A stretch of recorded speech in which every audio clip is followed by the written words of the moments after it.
A music festival with blazing stage lights, roaring cheers, and euphoric moments is always seen as a place where people can temporarily shed reality and live fully in their feelings. Astroworld Festival 2021 was expected to be one of those nights. What should have been the best day of their lives turned out to be the worst. That was how one attendee, one victim, described the Astroworld Music Festival. On the night of November 5, 2021, tens of thousands of people screamed, shoved, and trampled over one another, desperate to escape the crowd locking them in. 10 people died, hundreds were injured, and the name Travis Scott, the brightest star of the night, became inseparable from the word tragedy. Travis Scott, The Astroworld Tragedy, a Netflix-produced documentary, reconstructs the entire truth behind the disaster. The film exposes a chaotic organizational system where every warning was ignored, and where passion for music was commercialized to the point of numbness. Those haunting numbers of casualties force us to ask, what turned a night of musical ecstasy into a hellish nightmare? Who will stand up and take responsibility? And could this tragedy happen again, or is there a way to prevent it? Let's find out together in today's video.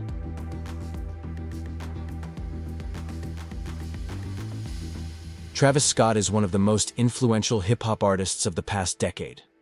His frenzied sonic aesthetic, explosive performances, and futuristic style propelled his name to hip-hop rock star status.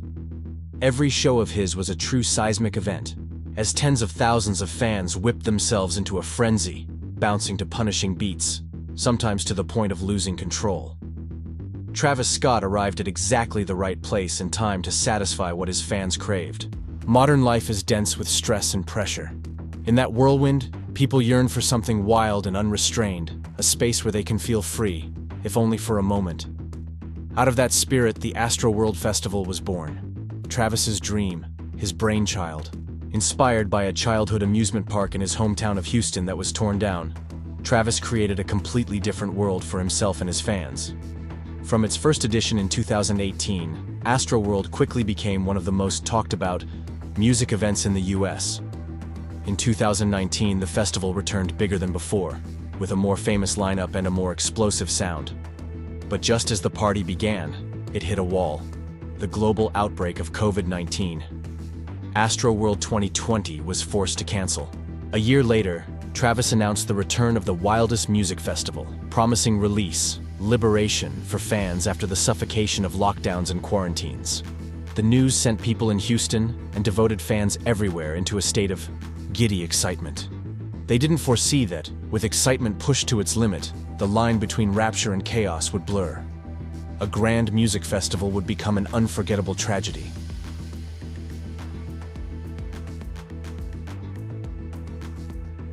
Astroworld's 2021 comeback triggered a massive frenzy.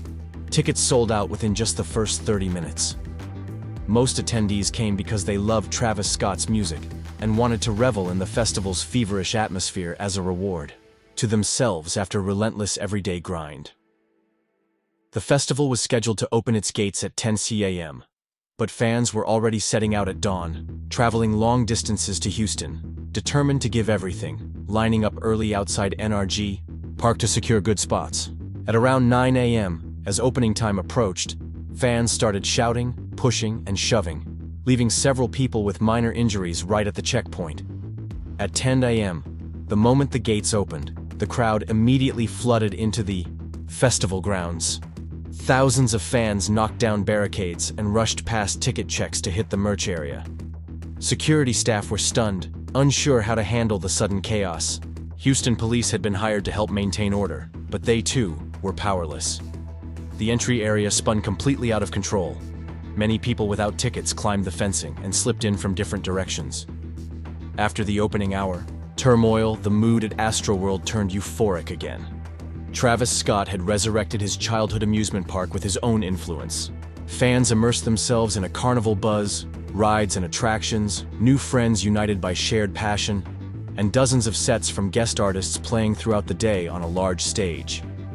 Even so, throngs of fans packed in tight at Utopia Mountain, the main stage where Travis Scott, the star of the festival, would perform that night. At 7:45 p.m., as the final guest set wrapped, the crowd began to surge toward Travis's stage. At 8:45 p.m., a countdown clock appeared on the LED screens, announcing that Travis Scott's entrance was imminent. As the numbers ticked down, the pit beneath the stage grew denser by the minute. Everyone wanted to get closer to see their idol. The crowd began pressing forward. The show hadn't even started when some people were already unable to cope, asking those around them to lift them up so they could surf out. Many said they couldn't breathe, but those pleas were ignored. Sometimes, by the very people making them, because suffocating pressure felt normal at a massive festival like this. Those complaints were drowned out by the countdown to Travis Scott's entrance. Then the big screen hit 0. The music blasted. The entire crowd started to drift forward. Drift is the right word, not step, not run, because it was packed solid, and bodies could only move with the human tide. At 9:02 p.m., Travis Scott leapt onto the stage. The crowd went completely berserk. A man-made earthquake erupted on cue, but the euphoria didn't last. Within minutes, people began collapsing from lack of air. Over the thunder of the PA and the screams of ecstatic fans, cries for help began to rise and went unanswered. The pit was vast, jammed with tens of thousands of bodies, and it had turned into a hell with no exits. Many people fainted, but there was no space to fall. They simply bobbed in place, suspended by the weight pressing in on all sides. One security guard said he alone pulled more than 20 people out of the crush. He looked around and saw some gasping, some whose faces had turned white, others scrambling to climb out. The human tide surged forward into the barricades, then rippled back, creating wave after wave. Those trapped in the center were toppled backward, piling 3 or 4 layers deep with no way to free themselves. It felt like drowning on dry land, in a sea of bodies. Hundreds of 911 calls poured in, reporting the chaos at Astroworld and demanding the show be stopped immediately. Aiden Cruz, a young man who managed to claw his way out, climbed up to the camera platform and repeatedly begged for the show to stop. He yelled that people were dying down there, but he was waved off by crew and booed by fans below. They thought he was ruining the party. Aiden was desperate. His friend Brian was still collapsing in the crush. The music pounded on, and those being crushed felt trapped in a nightmare with no end. The festival's medical team had imagined a light shift. Show up, wait for the end, go home. No one foresaw the flood of patients about to need emergency care. Jose Villegas, an on-site medic, was pulled to a fan who had collapsed on the ground. When he arrived, he couldn't find a pulse. Jose immediately began CPR. He needed supplies, but when he radioed command, they were just as stunned as he was. And then the number of unconscious, pulseless patients kept rising. Ambulances rolled through the crowd in waves. Even fans with first aid training joined the rescue effort. Lives were being snatched back from death, one by one. At 9:42 p.m., Travis finally noticed something was wrong and cut the music for a few seconds. He saw someone unconscious and signaled staff to get them out. But instead of stopping the show entirely, he stood there watching as the crew worked on the victim, singing and bouncing as they did. The performance continued while fans chanted for the show to stop immediately. Police communicated with Live Nation, the festival's organizer, allowing the show to continue, claiming that an abrupt stop would incite even greater chaos. Safety expert Scott Davidson later analyzed the disaster and said that the idea of continuing a show, even with a single person receiving CPR, was insanity. Here, there were many such cases, and yet the madness went on. Following Houston PD's decision, Drake joined Travis on stage. The performance dragged on until 10:13 p.m., over an hour, while people were suffocating below.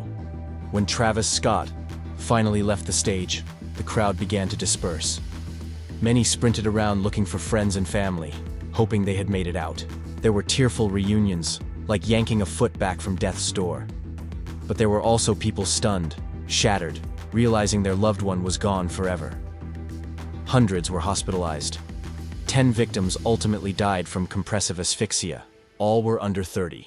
One was a 9-year-old boy. John was 14. Brian, Aiden's friend, was just 16. The horror of that November 5th night left deep wounds and devastating psychological scars for the families. Even now, 3 years later, Rudy's family, a young man who died at Astroworld, still hasn't been able to move past their loss. Aiden remains racked with guilt over Brian's death. In the face of such heavy consequences, many can't help but wonder how an entire organizational apparatus could allow this to happen.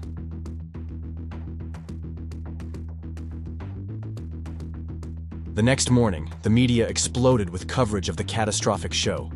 Public anxiety spiked, and rumors spread that the crowd had collectively taken drugs, overdosed, and died. Fans were furious. They had just lived through a nightmare, and were now being smeared with a false narrative. They looked to Travis Scott to speak and clarify what happened. Instead, there was no serious statement or apology. All he did was post a black and white filtered Instagram story. "Anytime I see anything happening, I stop the show and help them get the help they need, you know? I just didn't realize the severity of the situation." One attendee said that short clip felt like a slap in the face after everything he endured. Travis Scott's apology came off as if he had been forced, devoid of sincerity. The public fury turned squarely toward Travis Scott, arguing that he should be held responsible. Over a month later, Travis sat for a one-on-one interview to explain his side. He said he hadn't heard cries from the crowd and received no instruction from organizers or police to stop the show. Travis shifted blame fully onto Live Nation, the promoter. As an artist, he said, his job was to perform and manage the stage. Crowd control belonged to the professionals. After that interview, many still harbored anger and resentment toward Travis Scott, but public opinion also grew more nuanced. The failure wasn't solely the performers. Numerous prior warnings made clear that the event's organization and management were dangerously lax and unprofessional. Security guards were hired only a few days before the festival, with little to no training. Many were onboarded the night before, told only to be careful because the crowd would break through barriers. Some guards didn't even grasp Travis Scott's draw. A big frame is useless when faced with a seething mass of tens of thousands.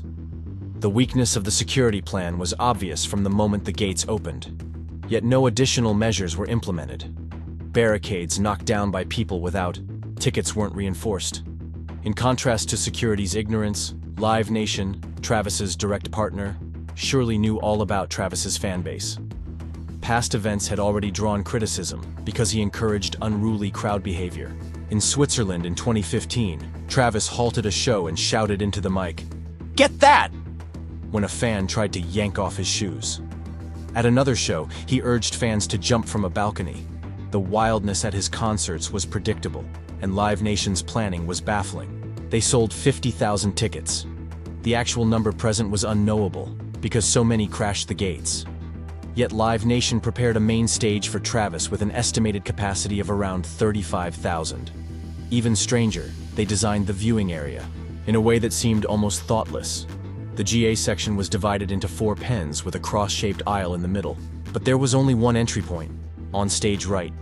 When crowds poured in, they naturally packed into the right-hand pens rather than circling around to the left. This created extreme density on one side while the other remained relatively open. Internal messages from the Live Nation team show they knew what was happening. But for a massive event like this, only 2 people were given ultimate authority to decide whether to stop the show.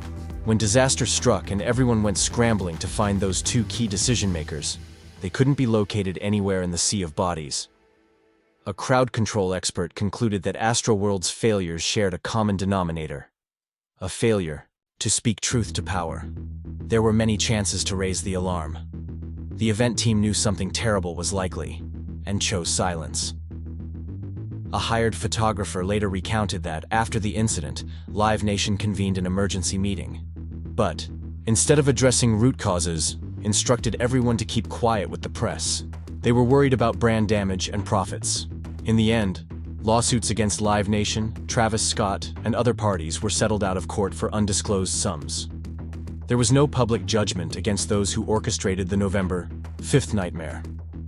When the documentarians contacted Live Nation, the company replied that venue capacity was determined by SMG Global and approved by the Houston Fire Department. To this day, no single person has stepped forward to accept responsibility. Meanwhile, in 2024, Travis Scott broke the all-time revenue record for a rap tour, over $210 million, organized by Live Nation. No one could have imagined that the dividing line between ecstasy and catastrophe would be the moment the countdown hit 0, the music roared, and the idol appeared. Travis Scott, The Astroworld Tragedy, is a stark warning about the consequences of negligence, indifference, and greed in the modern entertainment industry. Astroworld wasn't the fault of a single individual. It was proof of a systemic collapse in responsibility. a network where warnings were ignored and safety ranked below profit. The film is a costly lesson for any entertainment industry anywhere, including Vietnam. As large-scale concerts become more common, especially after the booming success of televised music shows, the sight of tens of thousands gathering to enjoy music is encouraging, a sign of vibrant pop culture at home. But with that comes renewed urgency around safety, crowd management, and emergency response. Whether you're an artist, a production crew member, or a fan, everyone needs to be mindful of their own safety and that of those around them. Art exists to carry human messages, not as a cash machine. And that's Filmers' take on Trainwreck, the Astroworld Tragedy, and how can we prevent it from happening in the future. How about you? Comment your thoughts about this, and drop some movies that you want us to talk about. Don't forget to like and subscribe to see more contents like this. Bye, guys and gals.